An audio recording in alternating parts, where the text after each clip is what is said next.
자, 안녕하세요. 이번에는 응고계와 응고장에 대해서 설명드리도록 하겠습니다. 네, 응고계는 사실 이제 피지올로지컬한 백그라운드는 너무 깊고 복잡하고 아직도 우리가 모르는 게 너무 많긴 하죠, 그렇죠? 그러나 이제 임상에서는 글쎄요, 응고계가 문제가 돼서 이렇게 내원하는 경우 그렇게 많지도 않고 또 우리가 이제 available test라고 하는데 우리가 이용할 수 있는 검사는 사실 뭐 거의 한 손가락으로도 꼽을 정도밖에 안 돼요. 그런 또 프랙티컬한 면이 또 좀 있습니다. 그래서 그런 거죠. 이제 뭐 머리는 맑고 뭔가를 하고 싶은데 그럴 때는 이제 응고의 피지올로지를 한번 떠들어 보시고 좀 머리가 좀 무겁고 그냥 뭐 재미도 없다 그럴 때는 그냥 프랙티컬하게 임상에서 어떻게 응고개가 전개가 되는지 뭐 케이스도 좀 보고 그다음에 제가 설명드린 것도 한번 생략적인 부분 그 이후의 것만 이렇게 한번 보시면 될 것 같습니다. 자, 이 생략적인 부분입니다. 가볍게 들으세요. 네. 자, 어딘가 이제 혈관에서 손상이 있게 된다 그러면 어떻게 되겠습니까? 피가 계속 흘러나오는데 가만히 있으면 안 될 거 아니에요. 그쵸? 이제 피가 흘러나오는 것을 막기 위해서 1차 응고개가 일단은 동원이 됩니다. 네, 1차는 뭐냐면 일단 혈관은 어떻게 되게 되겠어요? 피가 흐르니까 혈관은 블러드 로스를 미니마이즈 하기 위해서 그렇죠. 최대한 혈관 수축이 돼야 되겠죠. 네. 그다음에 이제 손상된 부위에 이제 혈소판이 1차 봉합을 하게 됩니다. 그것이 이제 1차 단계가 돼요. 이제 1차 프로세스가 다 끝나게 되면 어떻게 되냐면 이제 혈소판에 의한 마개가 형성이 된다. 플러그가 형성이 된다. 하시면 생각하면 되겠습니다.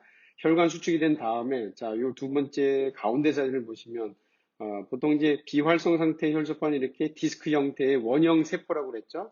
가운데 이제 이렇게 과립들이 되게 많고 그러다가 이제 이 세포들이 혈관 손상된 부위에서 릴리즈 되는 여러 가지 이제 혈소판 활성 물질에 노출이 되게 되면 혈소판이 이렇게 무슨 이제 외부 기생충 보는 것 같이 그렇죠. 이렇게 돌기들이 돋아나 있는 또 이렇게 돌기들이 돋아나 있어야 서로 이렇게 엉겨붙기가 쉬울 거 아니에요, 그렇죠? 요 단계. 그래서 이제 서로 혈소판끼리 막 엉겨붙어서 손상된 혈관 부위를 플러그하게 됩니다. 요게 이제 1차가 되는데 가벼운 찰과상이라든지 뭐 예를 들어서 잇몸 같은 경우도 우리가 나중에 이제 BMBT라는 것을 공부하게 되는데 BMBT는 어떻게 하냐면 깊이가 한 1mm 정도 되고 그다음에 길이가 한 5mm 정도 되는 5mm 정도 되는 정도의 상처를 내게 되는데 요 정도는 이 혈소판 플러그만 갖고도 이게 지혈이 되는 거예요. 아시겠죠? 요것이 1차입니다. 그런데 이제 좀 더 굵은 혈관이 손상이 되죠. 예를 들어서 뭐 발톱을 깎다가 뭐 그렇죠. 피가 나게 되면 이제 제법 많이 나잖아요. 그렇죠. 이런 뭐 굵은 혈관에 또는 손상 정도가 심한 정도의 혈관 손상이 있다. 이럴 때는 이제 2차까지 동원이 되는 겁니다. 2차는 뭐냐면 요 혈소판 플러그에다가 뭐냐면 결과적으로는 피브린이 형성이 되는 겁니다. 자, 우리가 이제 단백질 중에 보면 혈장 단백질 중에 많은 부분이 또 피브리노겐 뭔지 아시겠죠? 그렇죠? 피브린을 만드는 전구 물질 단백질들이 되게 많아요. 그렇죠? 그러다가 이것이 이제 언제 쓰이느냐? 어딘가 혈관 손상이 있어가지고 굵은 혈관에 손상이 있어가지고 이제 블러드 로스가 블리딩이 좀 심할 때 이럴 때는 이제 여러분들이 생리학 시간에 배웠던 여러 가지 그 캐스케이드가 쭉 돼가지고 그 목적이 뭐냐? 피브리노겐을 그냥 피브린으로 만드는 거예요. 아시겠죠? 네. 그래서 이제 마지막 그림 혈소판들이 이렇게 서로 플러깅이 돼 있으면은 요 사이사이 이렇게 그렇죠? 그냥 얼기설기 얽혀 있는 요 실타래들이 이렇게 그 사이를 이제 단단하게 메꿔주면서 좀 더 큰, 그렇죠? 또는 심각한 정도의 혈관 손상도 이게 이제 실링을 해가지고 더 이상 블리딩이 안 되도록 이렇게 막게 되는 거죠. 여러분들이 이제 생리학 시간에 배웠던 그 응고개 캐스케이드가 작동하는 게 바로 이제 요 2차 응고개가 됩니다. 자, 그럼 이제 3차는 뭐냐? 아시겠죠? 네, 요것이 이제 자, 뭐, 이렇게 외부에도 이제 우리가 상처가 났을 때 이제, 피가 나다가 멈추게 되는데, 그러고 나서 보면 어때? 딱지가 지게 되는데, 그렇죠? 이 딱지가 지는데 이것이 어떻게 돼요? 나중에는 없어지죠, 그렇죠? 아니면 떨어지게 되거나, 이렇게, 아니면 이제 우리가, 그렇죠? 기다리지 못해가지고 그냥 뜯어버리기도 하게 되는데, 자, 이것이 이제 혈관 안에서는 어떻게 했어요? 이 플러그가 계속 있으면, 이게 또 문제가 될 수가 있잖아요, 그렇죠? 그러니까 이 플러그를 제거하는 단계가 또 필요한 거죠. 원상 복귀 단계. 이것이 바로 3차다, 3차. 주로 여기서는 이제 섬유소 용해 효소라고 하죠. 플라즈민, 그렇죠? 플라즈민 노겐이 원래 있는데 이것이 이제 활성화돼서 플라즈민이 되면은 요 3차 프로세스가 진행이 되면서 네, 이제 원상 복귀 단계를 거치게 됩니다. 자, 그런데 이제 요 3차 응고계가 이제 과도하게 또 병적으로 문제가 되는 경우가 뭐냐면 여러분들이 이제 아마 병리학 시간에 배웠던 DIC, 그렇죠? Disseminated Intravascular Coagulopathy라고 하는 그렇죠? 혈관 내, 특히 이제 모세혈관 내 파종성 응고병증 이렇게 되고 이렇게 되는 겁니다. 그래서 혈관 응고계는 1, 2, 3차로 돼 있다는 거 아주 간단하게, 프랙티컬하게 임상적 관점에서 지금 설명을 드린 겁니다. 네, 이것보다 나는 그 이상 좀 궁금하다 이러신 분들은 생략책을 보시기 바래요. 또는 뭐 인터넷에 자료가 아주 풍부하죠. 자, 그러면 이제 이것을 좀 더 미시적으로 한번 좀 보겠습니다. 우선 이제 양해의 말씀, 제가 나눠드린 자료가 보니까 요 네 개의 지금 설명들이 있는데 그렇죠. 요 박스 설명들하고 요 그림이 좀 매치가 안 돼가지고 제가 또 순서대로 뭐 내용에 맞게 잘 배치했으니까 좀 혼란스러워하지 마시고요. 뭐 그림과 맞춰서 보시면 되겠습니다. 자, 첫 번째 이렇게 혈관에 손상이 있게 되면 아까 그렇죠. 손상된 부위에서 이제 혈소판을 활성화하는 이제 물질들이 이제 릴리지가 되는데 또 한편 뭐냐면 혈관이 손상이 되면 이 점막 하직에서 내피 하직에서 뭐냐면 이 폰 빌러브렌트 팩터라는 것이 이제 노출이 되게 됩니다. 여기 이제 뭐냐면 일종의 앵커가 되는 거예요. 혈소판들이 사실 혈류가 있기 때문에 혈소판이 달라붙으려고 해도 이게 쉽지 않겠죠. 그렇죠. 그러나 이 앵커가 노출이 되게 되면 혈소판에서도 여기에 쫙 달라붙기 편하게 또 이제 준비가 되면서 혈소판들이 더 이상 혈류를 따라 흘러가지 않고 손상된 부위에 달라붙을 수가 있는 거예요. 이 그림 보시면 이 스프링 같이 되어 있는 게 바로 폰 빌레브란트 팩터가 되는 겁니다. 이 팩터가 이제 선천적으로 이제 결함이 있는 경우, 그렇죠? 또는 이제 뭐 발현이 적은 경우, 문제가 되는 경우가 보통 이제 도베르만인 거잖아요. 그렇죠? 폰 빌레브란트 팩터 디피션시라고 해서. 저는 뭐 이게 이제 개에서만 좀 있는 거 알았는데, 보니까 사람도 의외로 많다고 하더라고요. 네. 그 다음 자리를 보겠습니다. 그래서 이제 이렇게 폰 빌레브란트 팩터가 노출이 되게 되면은, 그렇죠. 이 폰 빌레브란트 팩터하고 혈소판의 글라이코프로테인 리셉터가 서로 연결이 되어서 이런 식으로 혈소판들이 손상된 부위에 달라붙고 그러면서 또 어떻게 되면 이렇게 형태가 또 변화가 되는 거예요. 형태가 변화가 되면서 서로 달라붙게 되는 플레이틀릿 플러그 형성이 1차다 그랬습니다. 그렇죠? 자, 이때 이제 그 혈소판이 이제 액티베이션이 되면서 형태가 이렇게 변하는 거예요. 별 모양으로 변하면서 이때 또 뭐냐면 ADP나든지 트롬복세인 A2 같은 것이 이제 릴리즈가 되면서 혈소판에서 릴리즈가 되면서 피브리노겐 리셉터가 이제 노출이 되는 거예요. 또 PS라고는 포스파티드 시딘이라고 하는 부분도 이제 노출이 되면서 뭐냐면 사실 이제 2차 응고계가 가동될 수 있는 이제 준비가 되기도 하는 겁니다. 네, 준비가 돼서 여기에 이제 그렇죠? 여기에 피브리노겐도 달라붙고 그러면서 이제 요 아까 PS가 노출이 됐잖아요. 그렇죠? 요 포스파티딜시딘 그 부위에서 그 캐스케이드가 쭉 일어나는 거예요. 그러면서 섬유소 원이 혈소판 표면에 달라붙어 있던 것이 섬유소로 바뀌면서 이 섬유소끼리 또 엉겨 붙어 가지고 혈소판 플러그의 그 엉성한 플러그를 아주 견고한 단단한 그렇죠? 제대로 된 마개가 형성이 돼가지고 손상된 부위를 확실하게 블리딩을 스탑시키는 그런 프로세스가 이제 진행이 되는 것이 바로 응고의 과정이다. 이렇게 간단하게 이것도 간단한 거죠, 사실은 그렇죠. 이 생략책 보시면 아주 깊이 있게 설명되어 있는데 머리 맑을 때, 심심할 때, 공부는 하고 싶을 때 한번 보시기 바랍니다.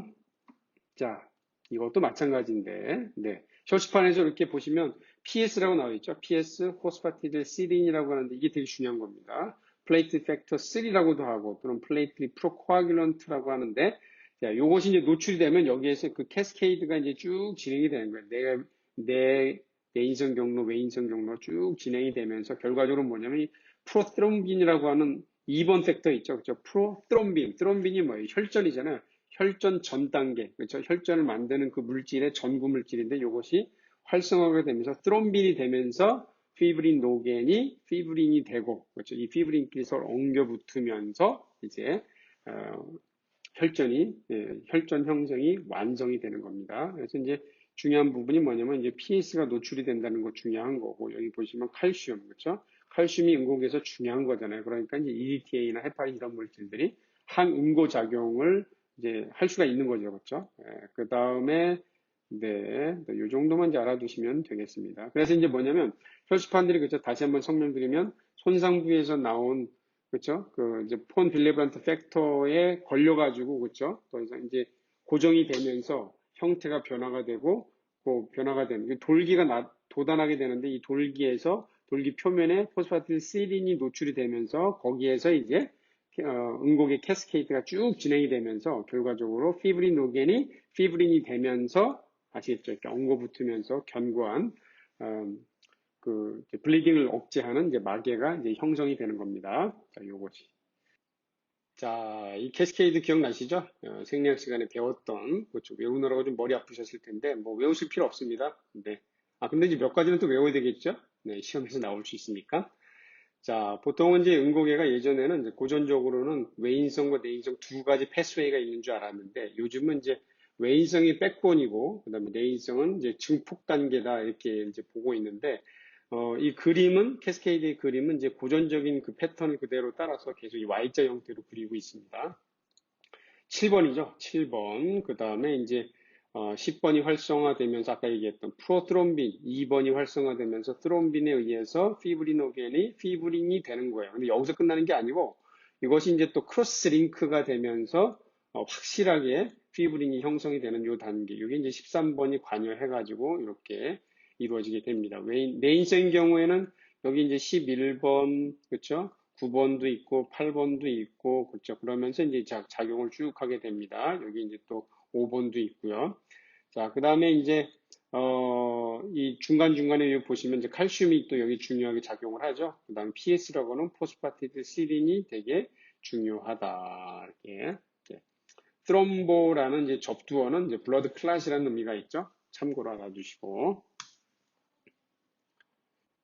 자, 그 다음에 이제 3차 응고개입니다. 아까 말씀드린 것처럼 뭐냐면 클랏이 형성된 다음에 소기의 목적을 달성한 이후에는 클랏이 또 남아서 혈관 안에서 어떤 문제를 일으키면 안 되니까 이것을 용해하는 단계가 바로 3차다 이렇게 말씀드렸습니다.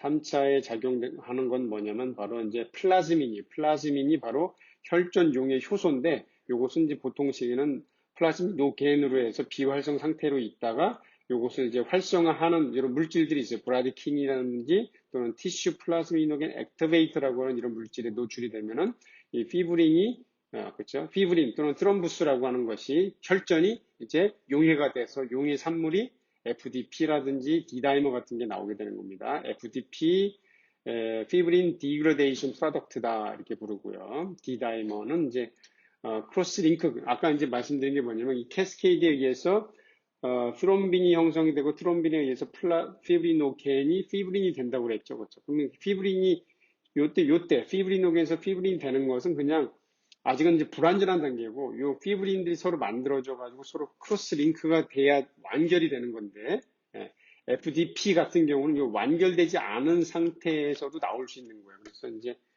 피브린이나 이제 피브리노겐 불완전한 피브린이나 피브리노겐에 의해서 FDP가 나올 수 있고 그러나 이제 피브린끼리 서로 이렇게 엉겨 붙어서 견고한 트롬보스를 형성한 후에 대사가 된 경우에는 이제 D다이머가 나오게 됩니다. 그래서 이제 예전에는 혈전과 관련된 질병을 진단할 때 FDP를 사용했지만 FDP 같은 경우는 그렇죠. 피브린 노겐에서도 대사가 돼서 나올 수 있는 거기도 하고 그렇죠. 이 피브린도 미완 단계 그렇죠. 그냥 피브린이 형성된 단계에서도 나올 수 있는 거기 때문에 좀 약간 질병 특이성이 좀 약한 거죠. 그렇죠. 그래서 이제 크로스 링크가 된 피브린에서 나온 대사산물인 D다이머를 요즘은 응고병증 특히 3차 관련된 DIC라든지 또 DIC가 아니더라도 이제 그 혈전이 이제 폐혈전이라고 하죠. 그죠? 펄모네리 스롬보 엠볼리즘이라고 해서, 그렇죠. PE라고도 하는데 그런 질병들을 진단할 때는 주로 D다이머를 활용하게 됩니다.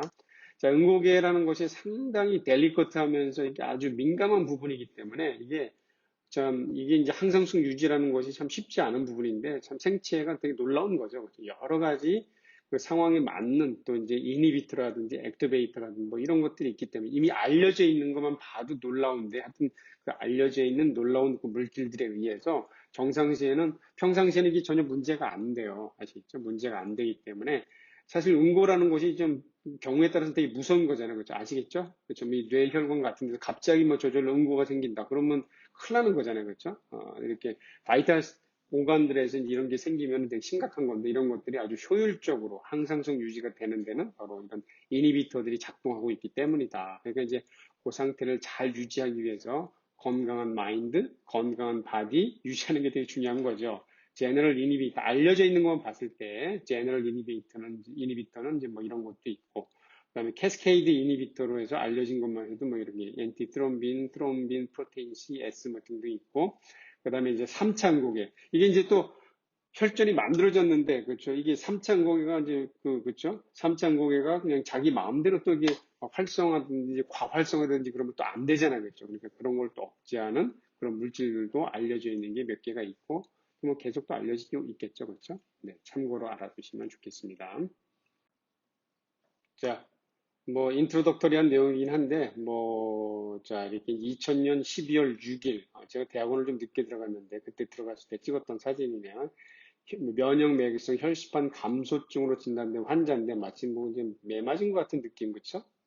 그런 손바닥 자국 같은 느낌이긴 한데 하여튼 점막에서의 출혈과 함께 이렇게 피부에서 점상 반상 출혈들이 이렇게 관찰되었던 환자였습니다. 밑에 건 뭐냐면 이제 이게 도베르만인데 점막에서 지금 출혈이 있는 거예요. 점막에서 이제 이 점막 출혈이라든지 점상 반상 피부 출혈은 혈소판 감소 또는 혈소판 기능 저하의 아주 전형적인 특징이죠. 특히 이제 점상 반상 출혈 그래서 선천적으로 또 혈소판의 기능이 이상이 있는 경우도 있어요. 글라즈만 트롬바스테니아라고도 하는 혈소판 기능 저하증도 있기도 하고요. 상동 염색체 열성 유전 질환이긴 한데 오토하운드나 그레이피리니즈겠죠? 그레이피리니즈에서 다양한 이렇게 블리딩 소견이 나타나는 예가 있기도 합니다. 그러니까 이제 이런 품종에서는 갑자기 뭐 발치하고 나서 지혈이 잘 안 된다든지 갑자기 코피가 난다든지 뭐 피부에 뭐 출혈 반점이 있다든지 이렇게 되면은 요거 이런 거를 타고 났을 수도 있겠다 이제 이렇게 생각을 할 수가 있는 거죠. 자, 혈우병은 이제 여러분들이 뭐 사실 거의 보기 힘듭니다. 근데 혈우병은 아시죠? 그렇죠? 메일에서 나타난다는 거, 메일, 수컷. 네. 혈우병은 이제 심재성 출혈이라고 해서 이렇게 아까 혈소판 감소증은 뭐라고 그랬어요? 점상, 반상 출혈이 가장 전형적인 특징이고, 점막 출혈, 비강점막, 구강점막, 그 다음에 소화기 점막, 뭐 이런 데서 이제 출혈이 아주 전형적인데, 이 2차 응고개가 문제가 있는 경우에는 심재성 출혈이라고 그래요. 그래서 보이지 않는 깊은 곳에서의 출혈, 이게 뭐 예를 들어서 관절각 내 출혈, 그렇죠? 그 다음에 인트라더말, 그렇죠? 더말에서의 출혈, 그렇죠? 진피 쪽에서의 심부에서의 출혈, 또는 뭐 이렇게 이제 어떤 경우는 주사 맞고 나서 이렇게 커다란 혈종이 발생하는 경우도 있습니다. 이것도 2000년 12월 14일이었네요, 그렇죠? 네, 뭐 이런 경우도 있을 수가 있다. 그러면서 이제 우리가 뭐 응고개로 봐야 되긴 하지만 이제 좀 평가하기가 좀 어려운 부분이 뭐가 있냐면 바로 베스큘라이티스라는 게 또 있습니다. 베스큘라이티스 혈관의 문제는 사실 우리가 기본적으로 평가할 수 있는 방법은 없어요. 다만 혈관에 염증이 생겨서 임상 증상이 나타날 때는 혈관에 염증이 생기니까 응고개하고 조금 겹치는 부분도 있기도 하겠죠. 그렇죠. 어떤 데는 그게 좀 감별이 좀 필요한 부분도 있을 수도 있습니다. 이 환자가 이제 베스큘라이트가 생겨가지고 이렇게 전신이 이제 붉게 돼 있고 이런 데 보면 그렇죠. 작은 점상 반상 출혈소들도 보이기도 하고 이 베스큘라이티스도 이제 그 정도에 따라서 임상 소견이 다양하긴 한데 그래서 어떤 경우는 감별이 좀 필요한 경우도 있기도 합니다. 근데 베스큘라이티스는 또 이제 염증이기도 하니까 이때는 또 그 염증에서 동반되는 이런 임상 소견도 같이 있어서 뭐 이런 것이 또 이제 감별하는 데 도움이 되기도 하겠죠. 네. 자, 1차, 2차 응고개의 임상 소견, 뭐 간단하게 좀 정리를 해드리자면은 1차 응고개 혈관과 혈소판, 2차 응고개 응고 인자, 그렇죠? 3차는 원복하는 단계인데 주로 이제 1차, 2차를 보게 됩니다. 혈소판에 주로 이제 문제가 생기게 되는데, 그렇죠? 이때 가장 특징적인 게 뭐라고 그랬어, 아까? 그렇죠? 점상 출혈반, 핀포인트 같은 이런 점상 출혈반이 아주 특징인 거예요. 그러나 이제 반상 출혈도 나타날 수가 있습니다. 좀 크죠? 그다음 신재성 관절각 내 그 다음에 이제 수술 부위의 지연 출혈 이런 거는 좀 드물죠. 그죠? 그러나 이제 찰과상 같은 약한 손상에서 지속적인 출혈이 되는 거는 또 이제 혈소판 1차 응고기의 특징이라고 보면 되겠습니다. 쉽게 지혈되기도 해요. 네, 그래서 표재성이다. 그래서 이제 피부라든지 점막 이런 데서 주로 응고 블리딩 소견이 나타난다는 거. 2차 응고회 같은 경우는 점상출혈반은 드물어요. 그렇죠? 그 다음에 반상출혈 나타날 수 있는데, 나타난다고 한다면 이제 큰 반죠. 그 다음에 이제, 가장 큰 특징은 뭐냐면 이렇게 심재성 또는 관절강내 출혈이 되는 거고, 뭐 수술을 하고 나서, 뭐 발치하고 나서, 뭐, 그 다음에 중성화 수술하고 나서 수술부에서 계속 블리딩이 되고 있다. 이런 거는 이제 거의 전형적인 2차 응고기예요. 근데 좀 약간 이제 이 1차, 2차가 좀 겹치는 부분이 뭐냐면 바로 이제 비출혈입니다. 비출혈인 경우에는 1차 응고에서도 나타날 수도 있지만 2차 응고에서도 나타날 수도 있어요. 자, 그 다음에 찰과상에 의한 출혈은 이제 소량의 출혈이 날 수 있고, 국수 압박에 의한 지혈이 잘 안 된다. 2차 응고인 경우는 좀 그렇습니다. 그다음 심부출혈. 뭐, 저도 이제 예전에 이제 대학원 때 이제 응급 진료 받다가 이제 이렇게 수컷이면서 발치하고 나서 지혈이 안 돼가지고 이렇게 내원한 환자가 있었는데, 수컷 지혈이 안 된다, 발치했는데 지혈이 안 된다 이러면은 예상을 하는 거죠. 아, 응고의 문제구나. 응고의 문제이기 때문에, 그렇죠. 어쨌든 뭐 수혈도 필요할 텐데, 그렇죠. 이게 뭐 혈관을 잡았는데, 뭐 그 혈관 잡은 부위에서 지혈이 안 돼요. 네, 그러다가 결국 이제 안 좋게 끝난 경우가 있었는데, 그 아주 심한 경우에는 혈압병 환자들은 이제 그렇게 될 수도 있습니다. 자, 좀 더 강론적인 내용으로 들어가겠습니다. 응고의 검사는 먼저는 이게 이제 혈수판 카운트가 이제 기본이 되겠죠. 혈수판 카운트가 가장 기본적이 되고, 그 다음에 이제 특수검사로 폰 빌레브란트 뭐 이렇게 발음을 해야 되겠죠 아마. 근데 그냥 본 빌브란트 팩터, 그렇죠? 요거를 이제 에세이 하는 것이 이제 외국에서는 어베일러블 하긴 한데 우리나라에서는 아직은 좀 어려운 점이 좀 있기는 합니다. 다만 우리나라에서는 이제 선천적으로 본 빌브란트 팩터가 결핍된 소인을 갖고 있는 환자들은 뭐 매우 드물다 이렇게 보시면 되겠습니다. 네.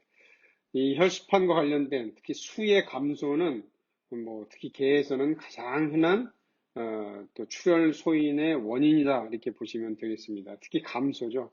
기능 이상도 있긴 하지만 대부분은 감소다.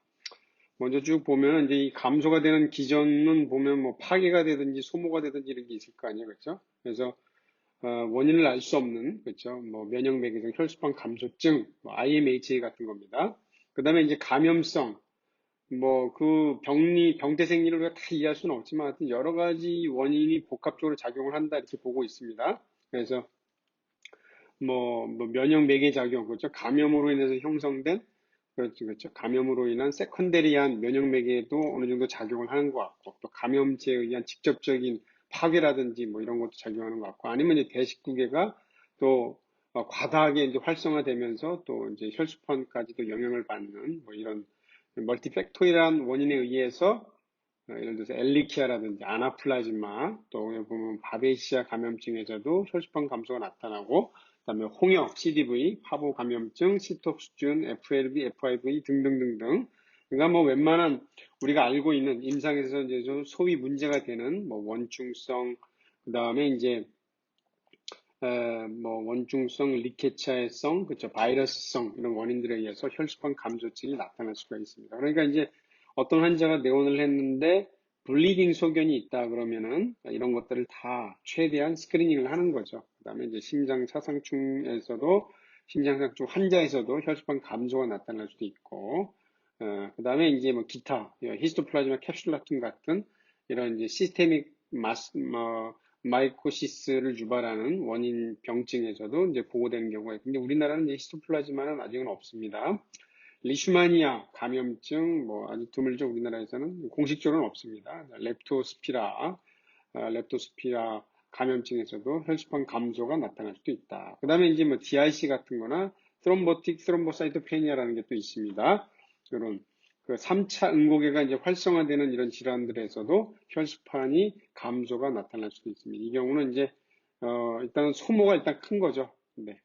그 다음에 이제 종양 환자들에서는 혈수판이 종양에서 분비하는 뭐 사이토카인들에 의해서 이제 또는 이제 종괴 내로 이렇게 뭐 이제 혈수판이 비정상적으로 격리가 돼서 감소하는 경우도 있고 또 종양으로 인해서 이제 DIC가 유발이 되면서 또 심한 소모에 의해서 혈수판이 감소하는 경우도 있기도 하고 그 다음에 이제 인펙티브 엔도카다이티스 환자들에서도 다양한 정도로 혈수판 수가 감소하는 게 보고가 됩니다. 네. 그래서 이제 아마 이제 그 엔도카다이티스 그 자체보다는 이걸로 인해서 이제 속발성으로 뭐 이제 혈전이 생기거나 뭐 이런 원인들에 의해서 감소하는 게 아닌가 이렇게 보고 있는데, 그 다음에 이제 에디슨병, 그렇죠? 부신필 기능 저하증 환자에서도 특히 이제 소화기 증상이 있는 환자에서는 혈소판 소모가 심하게 되면서 감소할 수도 있다. 자, 그 다음에 이제 뭐 생산 저하는 주로 이제 골수와 관련된 거겠죠. 그래서 전구체 면역맥의 파괴, 그러니까 아까 앞에서 얘기했던 면역맥에서 혈소판 감소증인 경우에 어떤 환자는 전구체도 전구세포, 그렇죠? 메가카리오사이트 같은 이런 전구세포도 면역맥성 파괴가 유발되어서 더 예후가 안 좋은 경우도 있기도 합니다. 그 밖에 이제 우리가 빈혈에서 배웠던 재생 불량 빈혈이 나타나는 이제 골수 질환인 경우에 혈소판 계열도 이제 영향을 받아서 문제가 될 수 있어요. 그 다음에 이제 엘리키아 감염증의 말기에. 이제 엘리키아는 결국은 뭐냐면 이제 급성이든 만성이든 혈소판 감소가 어떻게 보면 가장 특징적인 겁니다. 근데 이제 말기인 경우는 이제 범혈구 감소도 나타날 수도 있고 그런데 하여튼 보통 우리가 이제 임상에서 엘리키아 감염증 환자들 보면 대체적으로는 뭐냐면 보통 이제 비출혈, 그 다음에 혈소판 감소, 뭐 보통 이런 증상이에요. 그 다음에 이제 골수로 기억나시죠, 그렇죠? 그러니까 이제 그 블러드 시스템과 관련된 세포들 외의 종양세포들이, 그죠? 예, 골수로 전이가 돼서 골수가 황폐화되는 이런 상황에서 생산저하가 나타날 수도 있고, 또 사이클릭 스롬보사이토페니아라는 것도 있습니다. 주기적으로 호중구도 이런 게 있었죠. 근데 혈소판도 주기적으로 감염제에 의해서 또 뭐 여러 복합적인 원인에 의해서 주기적으로 혈소판이 정상이 됐다가 감소했다 이렇게 반복하는 경우가 있고, 그 다음에 이제 독성 물질이나 약물들에 의해서도 이렇게 혈소판의 감소가 나타날 수도 있고 그렇습니다. 에스트로겐, 페닐부타존, 그 다음에 여러 가지 항암제들, 네, 등등. 그 다음에 이제 뭐 고양이에서는 뭐 아자시오프린 같은 경우 뉴트로페니아, 트롬보사이토페니아 언급해드린 적 있죠? 네, 이렇게 나타날 수가 있다. 자, 고양이 이렇게 점상출혈입니다. 이렇게 점상출혈이 이렇게 귓바퀴에서 아주 선명하게 보이는데, 어떻게 보면 이제 점상출혈이 아닌 걸로 보일 수도 있겠죠. 그렇죠. 다 이게 점상출혈소가 있는 겁니다. 개보다 빈도가 낮긴 하지만 실제 있습니다. 혈소판 감소증도. 다시 한번 말씀드리지만 이게 혈소판 감소증 또는 기능 저하의 가장 전형적인 특징, 다른 2차 응고의 문제와 구별되는 가장 큰 특징은 뭐냐면 이 점상 반상 출혈인 거예요. 특히 점상 출혈 아주 중요합니다. 감염성 질환으로 뭐 FLB, F5, FIP 등등 감염에서도 나타날 수도 있고요. 톡소자충증은 근데 생각보다 아주 드물죠. 헤모바토넬라는 가끔 있을 수가 있습니다. 그 다음에 종양, 뭐 FLB가 관련될 수도 있고 관련되지 않을 수도 있는데 종양성 종양이 있는 경우에 골수가 영향을 받아서 생산 저하로 인해서 혈소판이 감소할 수도 있겠죠. 그 다음에 이제 심장 질환과 관련된 트럼보 엠볼리즘 이런 경우에서도 혈소판 감소가 있을 수가 있다.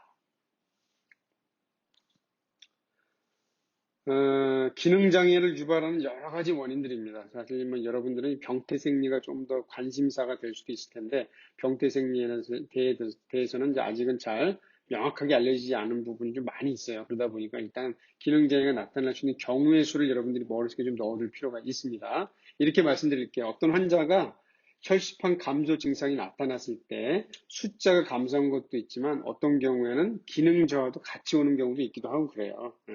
근데 이제 기능 저하도 같이 오는 경우도 있긴 하지만 일단 숫자가 적은 게 일단 제일 이제 주된 문제가 되기 때문에 그 부분에 집중해서 우리가 이제 처치를 보통 하게 되죠. 그리고 사실 이 기능장애라는 부분이 우리가 이제 기능장애 있겠구나 이렇게 이제 추측은 할 수가 있지만 사실 물론 이제 지금 교실에도 장비가 PFA 200이라는 장비가 있어서 혈소판 기능장애를 수치화해서 평가할 수 있는 방법이 있기는 하지만 이것이 지금 임상에서는 일반적으로 이제 활용되는 방법이 아니다 보니까 이렇게 좀 이렇게 한계적인 부분이 좀 있기는 합니다. 그런 것도 좀 생각을 해 두시고. 아스피린이나 뭐 클로피도그릴 같은 건 아마 들어보셨을 거죠. 항혈소판 작용 약물인 거잖아요. 그렇죠?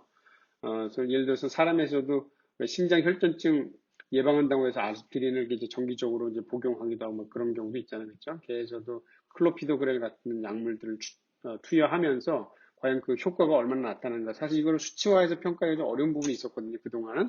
그러나 이제 아까 잠깐 언급했던 이제 혈소판 기능 검사 장비라는 게 있습니다. PFA라는 이런 장비에 의해서 뭐 간접적이지만 이렇게 평가하는 방법이 있을 수도 있고 또 뭐 혈소판 계열의 종양이라든지 AML 같은 골수계 종양, 림프종 같은 림프 프롤러티브 디지즈 등에서도 기능 장애가 좀 나타나는 걸로 이제 보이고 있습니다.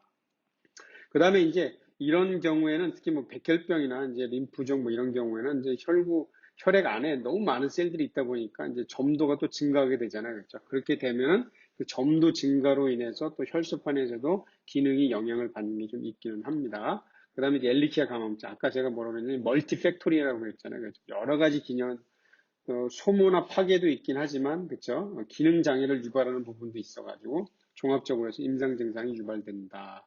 멀티플 마이엘로마 같은 경우는 형질세포의 이제 악성 종양인데 형질세포가 분비하는 이 비정상적인 면역 글로불린 이런 것에 의해서 혈소판이 코팅이 되면서 뭐 펑션에 문제가 있다 뭐 이런 얘기도 있습니다. 그다음에 간 질환, 신장 질환 뭐 등등에서도 기능 장애가 나타나고 면역맥성 혈소판 감소증 환자들에서도 숫자가 감소하지만 기능도 어느 정도 제한이 되거나 감소하는 걸로 알려져 있고요. 그 다음에 이제 혈소판의 기능 장애는 아까 제가 이제 그림에서 모식도에서 설명드린 게 본 빌레브란트 팩터잖아요. 그렇죠? 요것이 없으면 또 혈소판이 제대로 작동할 수가 없어요. 그렇기 때문에 이 결핍증도 어떻게 보면 이제 혈소판 자체의 문제는 아니지만 또 이것이 부족한 경우에는 혈소판이 제대로 기능을 할 수가 없는 기능 장애 상태가 되는 거죠. 면역맥성 베스큘라이티스 신드롬이라는 것도 있습니다. 이런 경우에도 혈소판이 영향을 받는다. 그렇죠. 그럼 당연하겠죠. 그렇죠. 혈관의 작용이 더 중요한 건데 혈관이 병적인 상태가 돼가지고 제대로 그렇죠. 이 혈소판하고 인터랙션이 안 되는 상태가 돼버리면 또 장애가 생길 수 있잖아요. 여러 가지 원인에 의해서 혈소판 기능 장애가 나타나는 걸로 보고되고 있다. 그래서 다시 한번 말씀드리자면 일단은 이제 어떤 임상 증상이 나타났을 때 아까 말씀드린 고양이의 귀파기 같은 그렇죠. 점상, 반상 출혈, 점막에서 출혈, 비강, 구강, 그 다음에 소화기, 그 다음에 요로계통에 점막에서 출혈이 있다 그러면 아주 전형적이거든요. 그럼 먼저 혈소판 수를 보는 거예요. 보통 한 2만에서 5만, 어떤 경우는 한 3만 기준으로 보는 경우도 있는데, 하여튼 그 근방에서부터 임상 증상이 나타나요. 그러니까 이제 임상 증상이 나타났는데 수치가 그렇게 감소돼 있다 그러면 아, 이거 혈소판 감소증이구나. 그러면 이제 뭐 감염성 원인이나 뭐 종양 원인, 뭐 약물 이런 것들을 쭉 하나씩 이제 배제를 해가는 거죠. 그렇죠? 근데 이런 경우에 플러스 그렇죠? 또는 마이너스 기능 장애가 있을 수도 있다 이런 얘기예요. 기능 장애 동반되는 경우도 있고 기능 장애 없이 수치만 감소하는 경우도 있을 수도 있다. 그런데 이제 예를 들면 이제 뭐 DRC 같은 경우는 예를 들면은 일단 소모에 의해서 숫자도 감소하게 됩니다. 소모에서 숫자도 감소하지만 아까 제가 2만이나 5만 정도에서부터 임상 증상이 나타난다고 그랬는데 DRC 같은 경우는 그보다 높은 수치에서도 전형적인 임상 증상이 나타나요. 그런 경우는 뭐냐면 기능 장애가 있다는 얘기인데 그때는 이제 어떤 걸로도 보통 보고가 되냐면은 예를 들어서 뭐 아까 제가 3차 응고기의 그 대사 산물 혹시 기억나시나요? 디다이마 FDP 그렇죠? 이런 대사 산물에 의해서 혈소판 작용이 방해를 받는다. 뭐 이런 보고도 있습니다. 그래서 이제 복합적으로 블리딩 텐던시가 나타나게 된다. 이렇게 말씀드릴 수가 있습니다.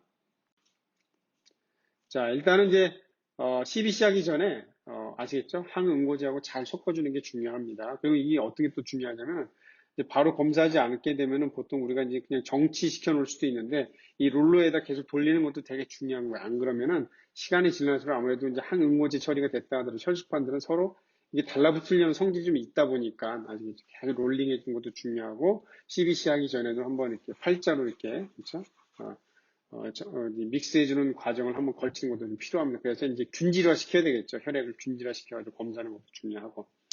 자, 이런 것들이 잘 안 됐을 때 정상인 환자에서도 5만이나 아니면 그 이상까지 뭐 1, 2만 정도까지도 떨어지는 경우도 있어요. 어떤 환자에서는. 네, 그래서 그런 경우에 이제 이렇게 도말표본을 관찰해 보면은 혈소판들이 이렇게 막 군데군데 뭉쳐 있는 게 보일 수가 있습니다. 예를 들면 이제 혈액 도말표본을 이렇게 만들어 보게 되면 이 끝에 깃털 부위라고 했죠. 이 끝에라든지 이렇게 가상자리, 그렇죠? 이런 부분에 보면은 이제 혈소판들이 다양한 크기로 이렇게 뭉쳐져 있는 게 있을 수가 있는데 이런 게 있으면 제대로 카운트가 안 되는 거야. 그러면 이렇게 뭉쳐진 거는 사실 이게 희석하고 섞은다고 해서 이게 흩어지는 게 아니거든요. 그렇기 때문에 이런 게 있으면 혈소판 수가 현저하게 감소하게 되죠. 그렇죠? 그래서 뭐냐면 전형적인 증상이 없는데 혈소판이 감소했다. 그러면 일단 도말표본 한번 확인해 봐야 되는 거예요. 자, 이런 경우도 있고, 그 다음에 이제, 뭐 예외적인 경우라고 할 수도 있겠죠. 그렇죠? 예외적인 경우라고 할 수가 있는 이런 경우도 여러분들이 체크를 해두셔야 되는데, 특히 여기 보면 까발리에, 킹찰스, 잉글리시, 토이 스파니엘, 그레이하운드에서는 아시겠죠? 네, 레퍼런스가 보통 20만에서 한 50만까지로 보는데, 레퍼런스에 이제 그보다 또 낮을 수가 있다. 말하자면 이제 원래 낮을 수도 있다 이런 얘기예요. 특히 이 까발리, 킹찰스나 잉글리시 토이 같은 경우 알려준 건 뭐냐면 혈수판이 너무 커가지고 큰 혈수판들은 적혈구 그냥 편입이 돼버리는 거야. 작은 혈수판들은 혈수판이 돼버리는. 그러니까 이제 실제보다 상당히 낮은 수가 카운트가 될 수가 있는 거겠죠. 네, 그럴 수가 있다는 거. 네, 근데 이렇게 이제 큰 혈수판이 나오는 것은 이제 선천적으로 문제가 있는 게 나중에 좀 밝혀졌습니다. 그레이하운드의 경우에도 이렇게 이제 레퍼런스 레인지가 다른 종에 비해서는 좀 낮다. 사실 그레이하운드는 이 혈수판 말고도 여러 가지 항목에서 뭔가 좀 꾸준히 연구가 되고 있는데 좀 레퍼런스 레인지를 따로 뺄 필요가 있을 정도의 그런 필요성까지도 대두가 되는 그런 종이다 이렇게 볼 수가 좀 있습니다. 지금 이제 알려져 있는 건 뭐냐면 이렇게 그렇죠. 프래그멘테이션, 그 혈수판이 뭐냐 사이토플라즘이 메아카리오사이트의 사이토플라즘이 조각조각 나면서 이게 혈수판이 되는 건데 처음에는 좀 큰 덩어리가 나와가지고 잘게 쪼개지는데 그 부분에서 관여하는 뭔가 유전자가 문제가 있는 걸로 보는 거죠. 그래서 프래그멘테이션이 디펙트가 생기면서 좀 큰 혈수판, 작은 혈수판이 섞여 있는 상태가 되다 보니까 큰 혈수판들은 적혈그룹 카운트가 돼가지고 혈수판이 손해를 본다. 처음에는 이제 킹차스 스파니엘만 이제 문제가 되는 줄 알았는데 나중에 보니까 라브라도 리트리버, 푸들, 치와와 등등 다른 종에서도 이런 개체들이 있을 수 있다는 것이 나중에는 보고가 됐습니다. 자, 선천적인 경우입니다. 아까 이제 까발레 킹차스 스파니엘이나 잉글리시 토이 스파니엘, 그레이하운드 이런 경우에는 이제 선천적으로 숫자가 그렇죠? 숫자가 근데 실제로는 그제 그레이하운드 같은 경우는 실제로도 절대값이 부족한 거고, 다른 두 가지 좋은 거죠. 까발리 킹찰스나 잉글리시 토이 같은 경우에는, 실제로는 수치는 충분한 거예요. 다만, 아까 뭐라 했습니까? 큰 혈소판들이 있어서 적혈구로 편입이 되다 보니까 숫자가 이제 장비에서의 결과치가 낮은 것이다. 이렇게 얘기 드렸고, 여기서 말씀드린 이 선천성은 뭐냐면, 이제 선천성으로 혈수판에 기능 장애가 있는 종들인 겁니다. 개 혈수판 기능 장애증, 트롬보패시아에서 이게 보고되는 종은 바셋하운드나 스피츠에서 이게 또 보고가 됩니다. 그 다음에 이제 아까 보여드렸던 글라즈만드 트롬바스테니아 이런 경우는 오토하운드나 그레이트 피리니즈 둘 다 임상 증상은 비슷하다고 보면 됩니다. 네, 그래서 뭐 점상 출혈, 그렇죠? 혈수판이 문제가 있으니까 점상 출혈이 아주 특징적으로 들어가는 거죠. 그렇죠? 그 밖에 이제 뭐 여러 가지 사실 이제 이 임상 증상은 1차, 2차를 구분하기가 좀 어려운 좀 애매한 증상인 거예요. 그러니까 이제 어떻게 접근하냐면은 마셋하운드나 스피츠가 왔는데 뭐 비출혈이 있다든 수술 후고 나서 수술 후에 뭐 지연출혈이 있다든지 하여튼 이렇게 출혈 소인이 있다 그러면 얘는 첫 번째는 일단 선천적으로 문제가 있을 수도 있겠구나 생각하고 혹시 그 다음에는 이제 그게 배제가 된다 그러면 혹시 혈수판 수가 부족하지는 않은 건지 그렇죠? 그 다음에 기능에 문제가 있는지 뭐 이런 식으로 쭉쭉 나가는 거죠. 역시 오토하운드나 그레이 클리니지도 마찬가지입니다. 네. 이제 이 품종들을 잘 기억을 해 두시면 되겠는데, 여기, 그쵸? 그레이 피리니즈, 오토하운드, 그 다음에 바셋하운드, 그쵸? 그 다음에 이제 스피츠, 이 네 품종에서 일단 알려져 있다는 거.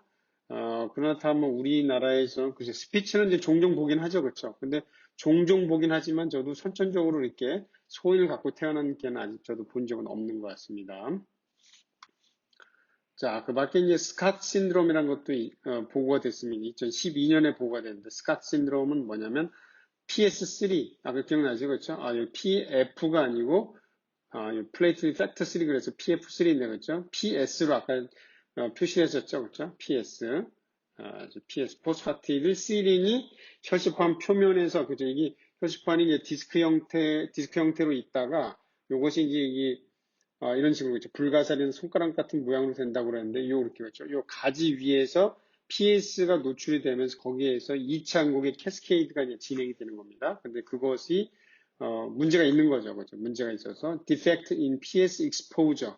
그죠. PS 구조가 있기는 한데 노출이 잘 안 되는 거예요. 문제가 있는 것을 스캇 신드롬이라고 하는데 점원 세포대에서 2012년에 보고가 됐었습니다. 그래서 이제 이환된 개에서 아주 과도한 출혈 소인 그러니까 이제 이런 경우는 뭐냐면 1차, 2차가 다 문제가 될 수 있겠죠. 왜냐면은 이 PS는 뭐냐면 혈수판 자체의 기능이기도 하지만 또 뭐냐면 이게 PS가 또 돼야 어때요?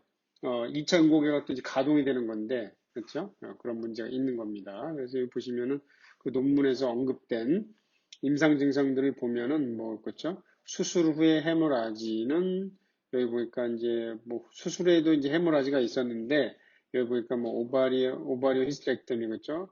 암컷 중성화, 수컷 중성화 수술, 그 다음에 치아 발치라든지 수술하지 않은 경우에도 출혈이 있었고 비출혈도 있었고 그렇죠? 그 다음에 이제 소프트 티슈에서 출혈도 있었고 등등 그렇죠? 여러 가지 다양한 증상들이 나타났죠. 그래도 여기에는 점상 반상 출혈은 또 언급은 되어 있지 않네요. 그렇죠? 네, 하여튼 저먼 셰퍼드에서 이렇게 PS 익스포저 결핍이 있는 이런 저먼 셰퍼드가 이제 아마 이제 지금 이것을 이제 보면은 이게 이제 병원에 내원한 어느 한 개체라기보다는 그렇죠. 어디에서 아마 연구 목적으로 전문 셰퍼드를 이렇게 이제 계보가 있는 전문 셰퍼드를 이렇게 관리하다가 출혈소현이 발견돼서 이제 추적 연구하는 과정에서 아마 이게 PS 익스포저의 결함이 있는 걸로 아마 발견이 돼서 스카 신드롬이라고 이렇게 이제 보고가 된 것 같습니다. 스카 신드롬은 이제 사람에서 있는 걸로 보시면 되겠고요.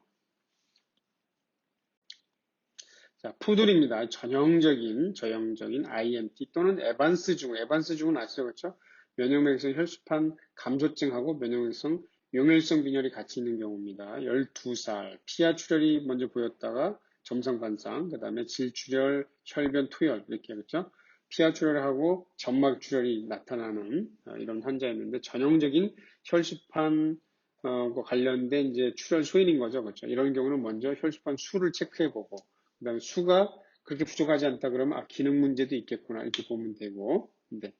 그 다음에 이제 뭐 DIC나 뭐 이런 상황으로 또 가면 되는 겁니다. 자, 혈수판에 보니까 39,000이니까 임상 증상이 나타날 수 있는 소견이긴 하죠. 그렇죠? 빈혈도 매우 심합니다. 자, 참고로 2008년에 이제 미국 내과학회지에서 IMT도 30마리에서 보고된 것은 HCT가 9에서 36% 아주 심한 빈혈도 혈수판 감소증이 나타날 수도 있는데 보통 RBC 수가 이렇게 낮을 정도가 되면 뭔가 적혈구 쪽에서 그렇죠?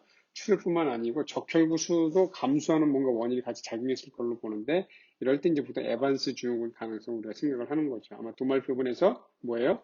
구상적혈구나 이런 거 관찰된다. 아니면 자발응집이 보인다 그러면 에반스 증후군이라고 판단할 수가 있겠죠. 자, 고양이에서도 아까 뭐 귀파키 사진도 하나 보여드리긴 했지만 이제 고양이에서도 이렇게 IMT가 있는 경우에 이런 식으로 점상 반상 출혈과 점막 출혈이 나타난다. 드물긴 하지만 있습니다. 드물긴 하지만 고양이에서는 이제 IMHA나 IMT나 개에서처럼 오토이뮨은 드물다고 보지만 보통 뭐 FLB 관련이든지 뭔가 이게 속발성으로 보는데 뭐 이게 원인이 그 어떤 검사를 통해서 확진이 안 되면 뭐 특발성으로 갈 수는 있는 거겠죠. 네. 이 환자는 이제 과도한 에스트로겐 처치로 인해서 아마 보셨던 기억이 있을 겁니다. 그렇죠? 에스트로겐 처치로 인해서 혈수판이 감소되었던 환자입니다. 이렇게 이런 경우도 있고 그다음에 뭐 계속 그렇죠. 이 빈혈할 때부터 이제 빠지지 않고 나오는 건데 그렇죠. 예, 수컷인데 이렇게 유두도 이제 커져 있고 그렇죠. 그다음에 점성 관상 출혈 약간 피멍든 것처럼 이렇게 보이는데 CBC상에서 백혈구도 감소, 그 다음에 빈혈도 재생이 안 되고, 혈수판 1000개, 믿기지가 않죠? 네. 그래서 이제 복강 내에 이제 메스가 있었는데, 그 단독 메스가 이제 잠복관이었고, 거기서 이제 에스트로겐이 분비가 되는 이런 경우였습니다.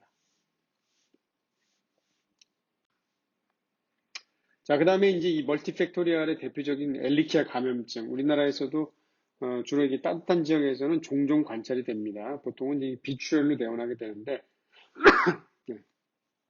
뭐 만성인 경우에는 이제 혈수판 감소증으로 내원하는 경우도 있을 수도 있고 그래요. 보통 이제 이런 환자들이 내원하는 경우는 급성보다는 만성인 경우가 많습니다. 이 환자 내원했을 때 혈수판 감소증, 림프구 증가증, 고담배 혈증, 이제 글로불린 증가가 있었는데 정경동을 해봤더니 이런 식으로 네, 저기 알부민, 그 다음에 여기 알파1, 알파2, 베타 감마 이렇게 돼 있냐 그렇죠?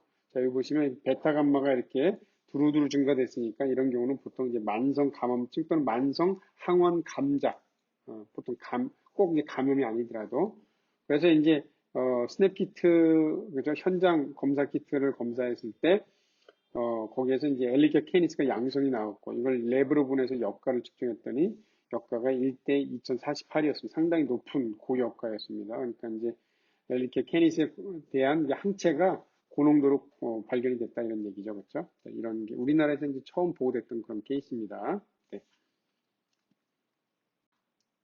자, 그 다음에 이제 주기적으로 혈소판 감소가 있는 경우도 있을 수 있다고 그랬는데, 그렇죠? 이렇게 혈소판 안에 그 아나플라즈마 프라티스가 이렇게 관찰됐던 케이스인데, 요것에 의해서 주기적으로도 혈소판 감소증이 나타나는 경우도 있을 수도 있다. 이렇게 설명을 드리겠습니다.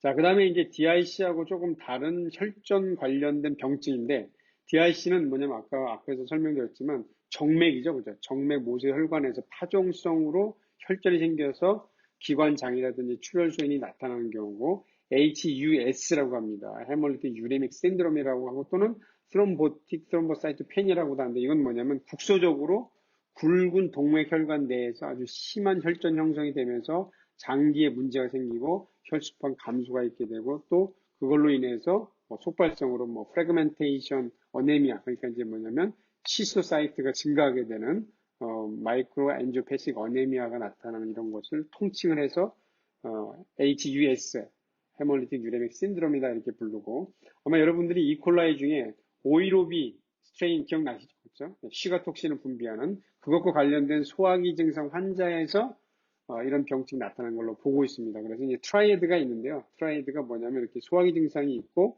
그러면서 이제 급성적으로 신장에 문제가 발생을 하면서 용혈이 있는 환자를 우리가 헤몰리틱 유레믹 신드롬이다 이렇게 부르는 겁니다. 조직병리 사진에서 보면 이렇게 신장에 요 굵은 세동맥 안에서 심한 혈전증이 있는 걸 볼 수가 있고, 말초력에서는 이런 식으로 구상적 혈구 같은 거하고 이렇게 조각적 혈구들이 증가한 것을 볼 수가 있습니다. 여기서 이제 구상적 혈구는 사실은 엄밀하게는 구상이 아니죠. 그렇죠. 원형으로 보이는 건데, 원형으로 보이는데 이것도 이제 조각적 혈구 중에 일부인데 이게 원형이 된 거죠. 그렇죠?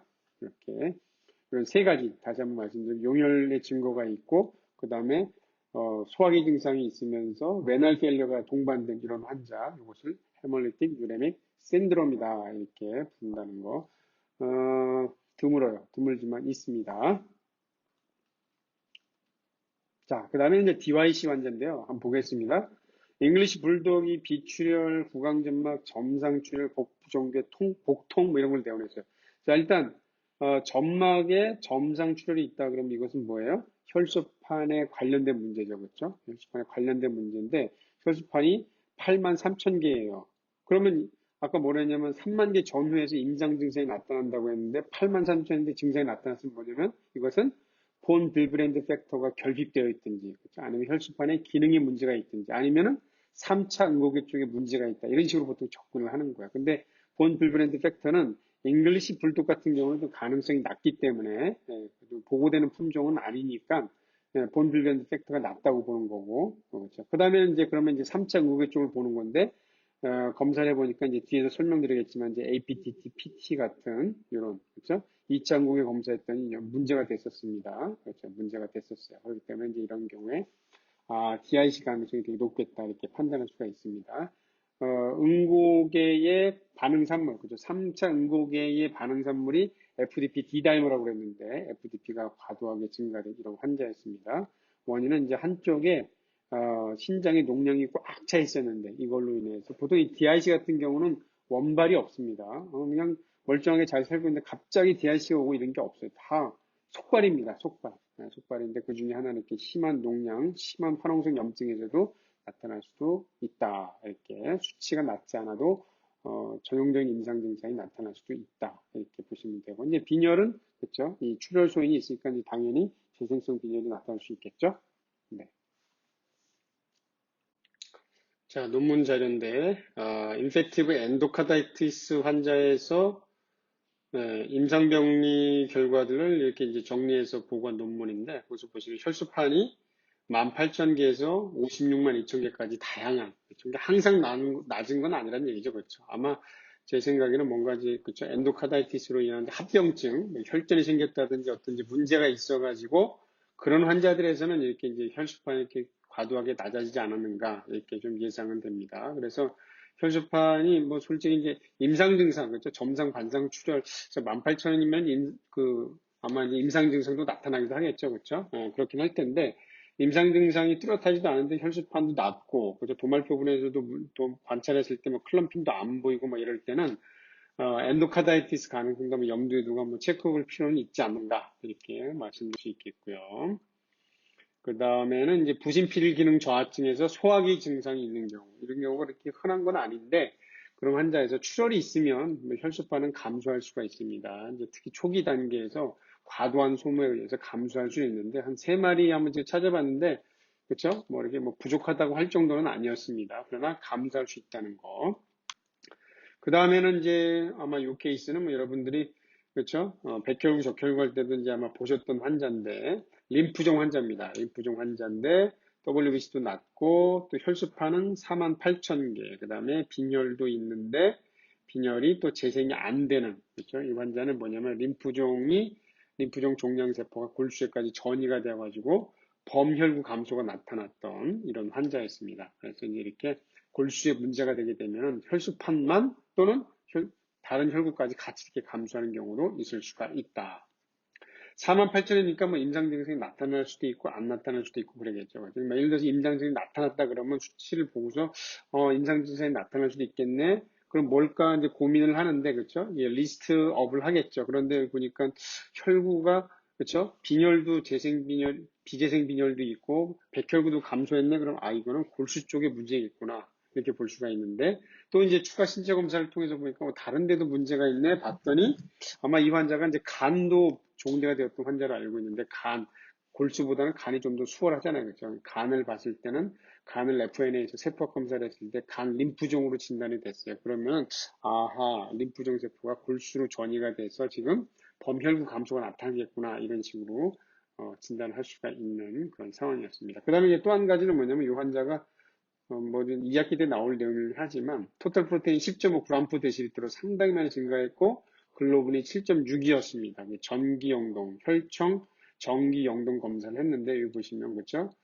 감마 구획에서 이렇게 폭이 좁은 아주 높은 피크가 나타나는 것을 볼 수가 있는데 이런 경우는 보통 림프 증식성 종양이 있을 때 나타날 수 있는, 항상 나타나는 게 아니고 나타날 수 있는 변화였기 때문에 이게 림프종 있겠구나. 물론 이제 뭐 ALL 같은 그렇죠? 백혈병 가능성도 있기는 하지만 그거는 사실 또 감별하기는 좀 쉽지는 않은데 하여튼 이제 이 환자는 근데 림프종으로 진단됐던 그런 환자였습니다. 네. 자, 그 다음에 이 환자도 아마 기억났을 거예요. 그렇죠? 아자시오프린을 너무 과하게 투약 받아가지고 혈소판 감소가 왔었던. 특히 이제 고양이에서도 이 경우는 이제 너무 과용량을 써서 개에서 이렇게 혈소판 감소, 백혈구 감소, 비재생 빈혈 나타났던 거고, 일반적으로는 뭐 몇 개월까지도 아자시오프린을 이제 적정 용량으로 투여할 수는 있어요. 그러나 이제 고양이에서는 대부분의 경우에 호중구 감소하고 혈소판 감소가 독자경으로 나타날 수 있기 때문에 고양이에서는 금기가 된다는 거 체크해 주시기 바랍니다. 자, 혈소판 평가. 혈소판 평가는 뭐 도말 표본에서도 검사할 수도 있고 대충 이제 1000배에서 한 10개 시야로 봤을 때, 그렇죠. 1000배에서 한 10개 시야 평균이 한 8개에서 29개 정도. 고양이는 뭐 이 정도가 되면은 보통 충분하다. 이렇게 보는 거고. 보통 이 도말 표본에서 이제 평균적으로 봤을 때 고배율, 이 1000배 시야에서 하나 정도는 대략 뭐 한 마이크로리터 15,000개에서 한 2만 개 정도로 보통 우리가 계산을 합니다. 그러니까 아시겠죠? 대충 이렇게 계산하면 된다. 레퍼런스 레인지는 보통 20만에서 50만, 자, 2만, 미만. 이게 책에 따라 좀 다른데, 보통은 한 2만에서 5만 정도 사이로 봅니다. 2만에서 5만 정도 사이. 근데 이제 어떤 경우는 이걸 3만으로 얘기하는 경우도 있고, 그러니까 대충 그 정도 수치에서 보통 임상 증상이 나타난다 이렇게 보시면 되겠고, 큰 혈소판이 있다 그러면은 뭐 10,000개가 돼도 출혈이 없는 경우도 있을 수도 있고 그렇습니다. 또는 뭐 큰 혈소판이 아니더라도 어떤 경우에는 그렇게 이렇게 낮은데도 임상 증상이 뚜렷하지 않은 경우도 있지만 하여튼 병적으로 낮은 경우죠. 그렇죠? 자, 혈소판 모양에 대해서는 우리가 이제 그렇게 특별하게 문제 삼지는 않습니다. 도말병 관찰할 때는 이제 클럼핑은 뭐냐면 이게 이제 혈소판들이 그렇죠. 이렇게 활성화돼서 이렇게 서로 이렇게 모양이 디스크 형태에서 불가사리 같이 돼가지고 서로 이렇게 엉겨붙은 단계이기 때문에 이런 클럼핑이 있으면 도말표 분상에서도 이렇게 이게 떨어지는 게 아닙니다. 그렇기 때문에 이제 꼭 관찰이 필요하다 이 말씀드렸고, 큰 혈소판이 있으면 기능적으로는 더 활성화된 상태입니다. 그렇기 때문에 출혈이 억제가 될 수도 있다 이렇게 볼 수도 있고. 자, 그 다음에 보시면, 네, 이 혈수판들, 이제 혈수판이 없는 경우는 이게 깨끗해요.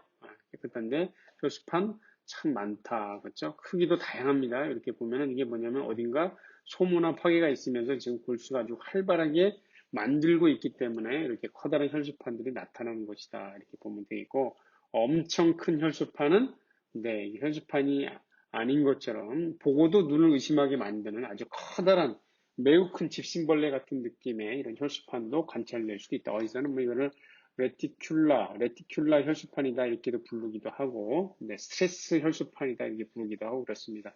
자, 참고로 이 왼쪽 환자 같은 경우는 이런 클럼핑들이 깃털 부위에서, 도말표는 깃털 부위에서 자주 관찰이 됐는데, TB시장에서는 혈수판이 마이크로 땐 4만 1000개였습니다.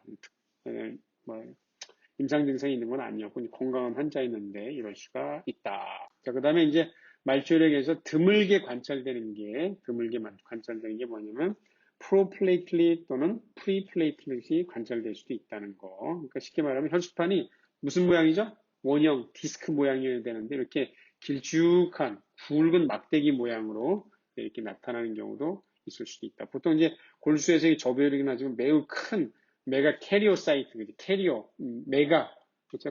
핵이 매우 큰, 그 다음에 사이토플라즘도 풍부한 이런 이제 거대 핵세포가 혈수판의 전구세포잖아요. 그렇죠? 여기에서 이제 이렇게 위족같이 이렇게 막 뻗어나가면서 끊어져가지고 잘게 나눠지면서 이제 혈수판이 만들어지는 건데, 어떤 경우는 이렇게 이제 그 중간 단계인 거죠. 여기 길쭉한 굵은 막대 같은 모양의 프로플레이틀릿이 보일 수 있다. 이렇게, 네, 참고로.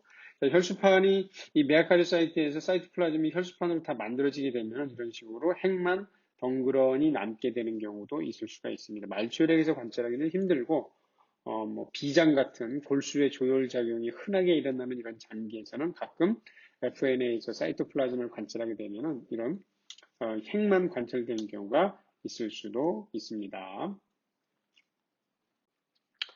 자, 골수검사입니다. 골수검사는 좀 사실 사람에서 좀 루틴하게 좀 행해지면 좋긴 한데 골수 채취가 좀 쉽지가 않다 보니까 특별한 검사, 특수한 검사가 돼버려가지고 근데 이게 혈액학 쪽은 그 골수 검사가 좀 돼야 골수 검사 루틴하게 돼야 좀 뭔가 좀 더 그 캐릭터라이제이션이 좀 수월한 경우가 좀 많이 있긴 하거든요. 자, 혈수판이 감소할 때 골수 검사 좀 하면 안 될 것 같은 느낌이죠. 그러나 새침 흡인이나 또 생검한다고 해서 출혈이 뭐 임상적으로 문제가 될 정도로까지 심하게 나타나는 경우는 없기 때문에 보통 지시가 됩니다. 골수 검사에서 이제 메아카리오사이트가 이제 충분한가 보게 되는데 예를 들어서 메아카리오사이트가 감소했다 그러면 이거는 전구 세포에 대해서도 면역 작용이 있다 이렇게 볼 수가 있고 아니면 이제 뭐 골수 전체적으로 그렇죠 저용성이 있다 이렇게 볼 수 있겠죠. 그 다음에 이제 골수에서 이 메아카리오사이트가 정상이다 이럴 때는 그냥 말초 혈액에서 혈수판의 면역력이 감소이거나 아니면 이제 소모 같은 거죠. DIC와 같은 이제 과도한 소모가 문제가 돼서 감소했겠구나 이렇게 판단할 수가 있는 겁니다. 자, 혈수판의 기능검사입니다. 기능검사가 이제 이 사람도 이런 식으로 피부에다가 우리 이제 당뇨병 환자들 피 뽑기에서 핑거 프릭 하는 거 있죠. 그렇죠? 그런 간단한 도구가 있습니다. 이런 게 있어가지고 피부에다가 이렇게 이제, 뭐 날카로운 칼이 그 안에 들어있어요. 그래가지고 이렇게 이제 일자 두 개로, 찰과상을 유발시킨 다음에 이제 출혈이 돼가지고 이제 지혈이 될 때까지 시간을 체크하는 게 있기는 한데 마찬가지로 개에서도 이걸 할 수가 있습니다. 개와 고양이에서 이렇게 이제 뒤에 사진이 나오는데 여기 보시면 이렇게 그렇죠. 입술을 윗입술 이렇게 이제 까디집은 다음에 살짝 이게 묶어가지고 그렇죠. 이렇게 노출시킨 다음에 여기다가 이런 식으로 깊이 1mm, 길이 한 5mm 정도의 상처를 내는 게 스칼펠 블레이드를 보통 이용하면 되는데 스칼펠 블레이드의 그 날 있는 부분, 그렇죠? 날 있는 부분이 보통 보면 한 1mm 정도가 돼요, 깊이가. 그걸 이용을 해가지고 이제 상처를 낸 다음에 좀 떨어져서 이렇게 이제 여과지를 대가지고 블리딩이 될 때부터 이제 지혈이 될 때까지 시간을 체크하는 게 바로 BMBT, 볼점막, BM, 부칼 뮤코살 블리딩 타임이다 이렇게 하는데 그렇죠. 루틴하게 행하기에는 좀 이게 좀 망설여지게 되는 이런 검사법이죠. 그렇죠? 너무 또 개나 고양이가 또 너무 불쌍해 보이기도 하고 그러잖아요. 그렇죠? 네. 이렇게 하는 게 검사법이 있기는 한데 예전에 저도 한번 했던 적이 있습니다. 네. 자, 이런 혈소판 기능 검사법. 그래서 이제 이 블리딩 타임이 좀 지연이 됐다. 지연이 됐다 그러면 이것은 뭐냐면 혈소판이 감소됐든지 또는 본 빌브란드 팩터 디지즈가 있다든지 아니면은 기능에 문제가 있든지 이 세 가지에 대한 검사라고 보시면 되겠습니다. 기본적으로 세 가지에 대한 민감하지 않은 검사. 아시겠죠? 기능 검사이기 때문에 민감하지 않은 검사다. 이렇게 보시면 되겠습니다. 그러니까 이제 혈소판이 감소가 있는 환자에서는 굳이 뭐 할 필요가 없겠죠. 그렇죠? 할 필요가 없고 결국은 뭐냐면 이제 혈소판에 기능에 문제가 있느냐 혹시 본 빌리브런트 팩터가 결핍된 거냐 감별하기 위해서 하는 건데 자 외국인 같은 경우는 이제 본 빌리브런트 팩터 엔티젠 에세이라는 게 있습니다. 그렇기 때문에 이제 할 수는 있는데 우리나라에서라면은 좀 아쉽기는 하죠. 그렇죠? 아쉽긴 합니다. 그래서 지금은 이제 아까도 잠깐 소개시켜드렸지만 혈소판 기능검사 장비가 도입이 됐기 때문에 이제는 이제 이렇게 점막에서 블리딩 타임을 체크하는 게 아니고 이 장비를 이용해서 체크를 할 수 있습니다. 어쨌거나 감별은 필요한 거예요. 그러니까 이제 혈소판 수는 충분하다. 그리고 기능적인 문제가 배제가 됐다 그러면 이 본 빌리러브런트 팩터가 이제 부족한 거다 판단할 수가 있는데 이걸 좀 더 구체적으로 이제 평가하기 위해서는 그렇죠. 랩에다가 본 빌리러브런트 팩터 SA 수준이 어느 정도 되는지를 한번 확인해 볼 필요는 있는 거죠. 네.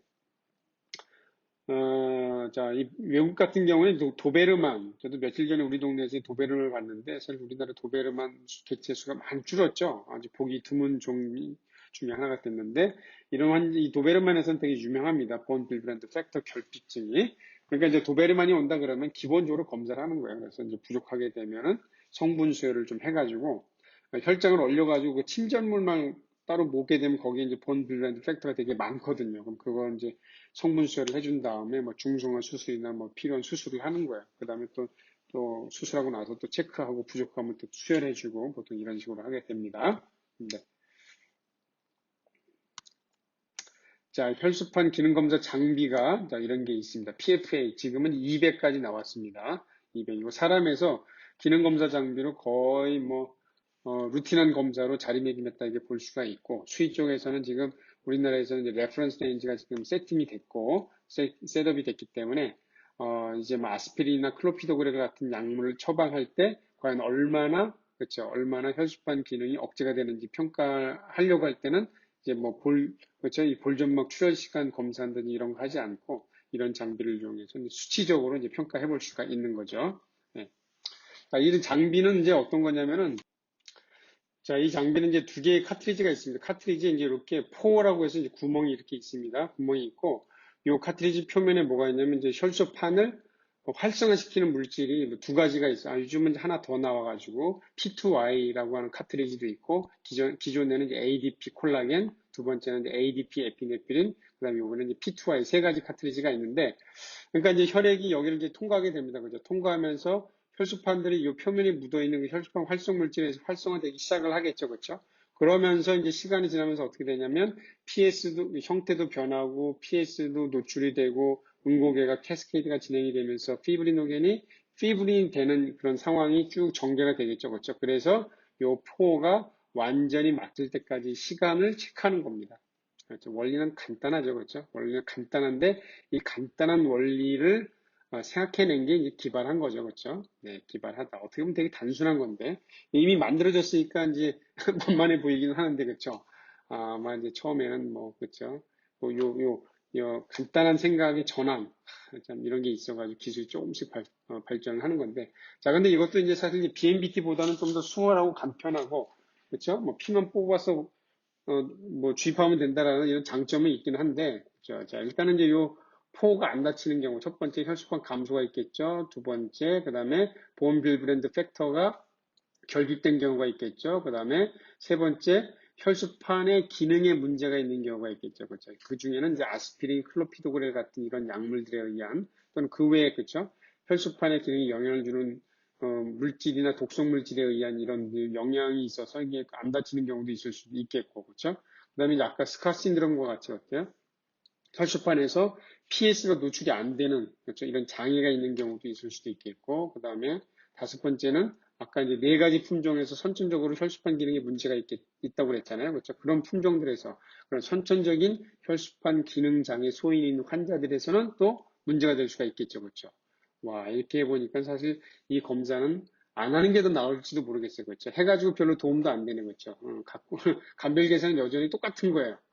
그러니까 좀 그렇긴 하지만, 그래도 뭐, 볼 좀 막 까뒤집어가지고 검사하는 것보다는 그래도 좀 더 나으니까, 그렇죠? 좀 더 현대식이고 하니까 이런 검사라도 하는 거죠. 그 다음에 이제 임상 소견이나 뭐 이런 걸 가지고선 좀 평가를 해야 되겠죠.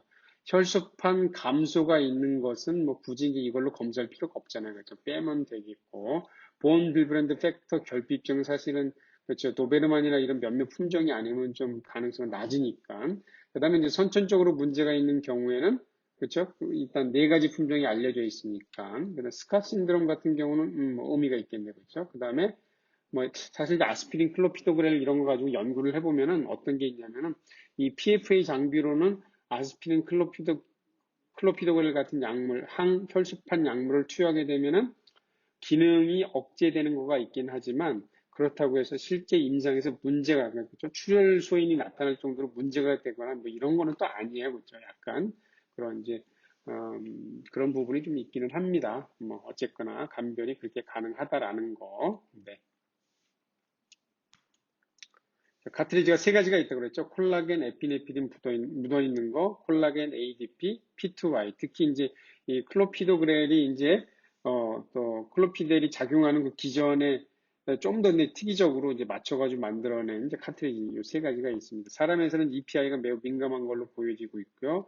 뇌에서는 오히려 ADP가 좀 더 민감한 걸로 지금 보여지고 있습니다. 네. 근데 이제 문제는 단가죠. 그죠? 검사 단가. 카트리지 하나가 15,000원에서 2만원, 3만원 뭐 이렇게 되니까 뭐 좀 그런 게 좀 검사하는데 좀 부담이 될 수는 있긴 하겠죠. 자, 그래서 이런 장비를 이용을 해서 뭐 인디케이션이나 이제 인디케이션만 이제 간단하게 말씀을 드릴게요. 아까 다 말씀드린 거긴 한데 그렇죠? 이런 엔티플레이틀 엔티바디의 효과를 보려고 할 때 또는 이제 그런 약물을 투여할 때 또는 그런 항혈소판 억제가 이제 예상되는 환자에서는 이제 모니터링을 위해서 한번 이런 검사를 해볼 필요는 있긴 하겠죠, 그렇죠? 그다음에 엔세이드 약물도 혈소판에 대한 그런 이제 기능 저하 효과가 있는 걸로 알려져 있으니까 그런 약물 투여할 때는 이제 한번 체크를 해보는 거고 아까 본빌브랜드 팩터 결핍증 선별에 필요하다고 그랬죠. 그 다음에 혈소판 기능장애 선천적인 경우 또 후천적인 경우 등등에 대해서 한번 제가 볼 때는 임상적인 진단적 목적보다는 연구 목적으로 한번 해볼 수는 있지 않을까 이렇게 좀 생각을 하고 있습니다. 하여튼 이런 장비가 있다라는 거 알아두시면 되겠습니다. 자, 논문들이 좀 계속 나오고 있어요. 자, 2012년에 이제 마취 통증 이쪽 분야에서 이제 연구한 게 있는데, 카프로펜, 멜록시캄, 데라콕십, 이런 거. 자, 이 약물들이 다 NSAID죠. 그렇죠. 혈소판 기능에 영향을 주는 걸로 알려져 있는 그런 건데, PFA 가지고서 이제 연구를 한 겁니다. 연구를 한 건데, 그렇죠. 연구를 한 건데, 이제 ADP 카트리지 얘기가 여기서 나오네. 그렇죠. ADP 카트리지를 이용해서 이제 평가를 할 수가 있었다. 뭐 이렇게 얘기하고 있고. 근데, 여기 나오죠. 그렇죠. 수술 전에. 그렇죠. 수술 전에는 특히 어떤 다른 리스크 팩터가 있는 환자라면 특히나 더 이런 PFA 가지고서 선별 검사가 좀 필요하다. 이런 얘기입니다. 아까 말씀드린 것처럼 PFA에 의해서 이제 아까 이제 포가 막히는 거라고 했죠. 클로징 타임 또는 클로저 타임이라고 하는데 그 클로저 타임이 연장이 되는 걸로 나와요. 그렇죠? 이런 약을 쓰게 되면은 이제 그렇다고 해서 정말 임상에서 출혈 소인이 보이느냐, 요거는 또 별개 문제라는 거죠, 약간. 그렇죠? 이제 그런 것들도 좀 더 연구가 좀 필요한 부분이긴 한데, 어쨌거나 수치상으로는, 이런 약물들에서 임상 증상이, 그쵸? 이제 소화기에서 뭐 출혈이 있거나 이런 임상 증상까지 나타나지 않더라도 수치상으로는 확실히 기능에 저하가 있구나라는 확인할 수 있는 이런 논문들인 겁니다.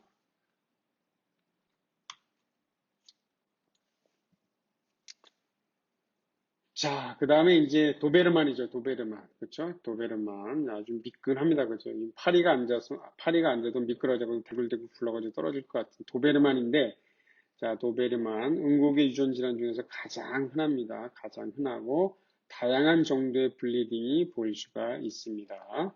자, 이 본 빌브랜드 팩터가 좀 부족한 경우에 임상 증상은 뭐 그냥 1차, 2차 응고개에서 볼 수 있는 증상들이 다 나타날 수가 있지만, 혈소판 감도증과의 차이점이란 건 뭐냐면 점상 출혈, 페데키아는 보이지 않는다는 점. 그러니까 페데키아가 보인다, 그렇죠? 점상 출혈이 보인다 그러면 이거는 그냥 본 빌브랜드 팩터 결핍은 아니라고 보시면 되는 겁니다. 그러나 그게 아니라면 본 빌브랜드 팩터 결핍도 체크는 해야 되는데 품종이 거의 알려져 있기 때문에 도베르만인 경우에 일단 제일 중요한 거니까. 네. PFA 검사하면 당연히 증가가 되겠죠. 자, PFA는 이 혈소판 작용에 있어서 매우 중요한 당단백이기 때문에 혈소판 작용하는 데 있어서 없어서는 안 되는 겁니다. 없어서는 안 되고 또한 팩터 8번 내인성 응고개에서 이 8번 인자를 안정화하는 데 되게 중요한 이제 몰리큘이기 때문에 또 8번이 이제 본빌브랜드 팩터가 이제 부족하게 되면은 또 2차 응고개에도 좀 영향이 있는 거죠. 그렇죠? 그래서 그런 경우에 임상 증상이 그래서 이제 거의 헤모필리아와도 비슷한 임상 증상이 나타납니다. 네.